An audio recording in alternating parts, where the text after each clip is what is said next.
এটা হচ্ছিল ইন্ডিয়া বাংলাদেশের পিলার। তো ওই ভিতরটা হচ্ছিল ইন্ডিয়া। চিন্তা ভাবনা করলাম ইন্ডিয়ার ভিতরে একটু নিয়ে দেখাই আপনাদেরকে। এই যে এই নদীর নাম হচ্ছিল মনু নদী। তা আসো আসো, যাক এখন তো আসলে পানি খুবই কম, নয়তো ওই যে মাটির ইয়াটা দেখতেছেন ওই পর্যন্ত পানি থাকে। অনেক খাড়া একটা টিলার মতো। তো আবার ইদানিং তো বর্ডারের অবস্থা ভালো না, গুলি টুলি করে দেয় কিনা।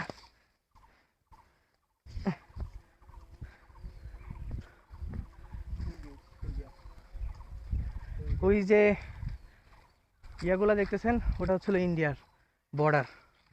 ইন্ডিয়ার পিলার কই আশেপাশে পাওয়া যাবো? হ্যাঁ বন্ধ করো। আসলে এই যে এই ক্ষেত গুলা দেখতেছেন না, এগুলা হচ্ছে হলো ইন্ডিয়ার মানুষরা এখানে এসে এসে চাষ করে। ওদের ওইখানে ওই যে বর্ডারের বেড়াতার আছে, ওইখানে পাসপোর্ট জমা দেয়, পাসপোর্ট জমা দেয় এখানে এসে ক্ষেত করে।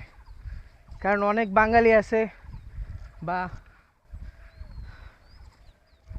আসলে মূলত এটা ইন্ডিয়ার জায়গায় এই যে ক্ষেতগুলা, কিন্তু নিয়ম তো বর্ডার থেকে একটু পিছনে দেওয়া। কই এই যে, এই যে দেখেন, এই যে এটা হচ্ছে হলো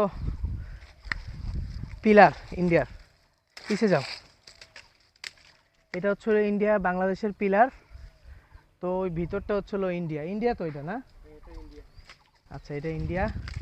আর এটা হচ্ছে হলো সীমানা পিলার। আচ্ছা কোনো সমস্যা হবে না তো? আগে তো একবারে বেড়াতার পর্যন্ত যাওয়া যেত, এখন গোলাগুলি করে মনে হয়।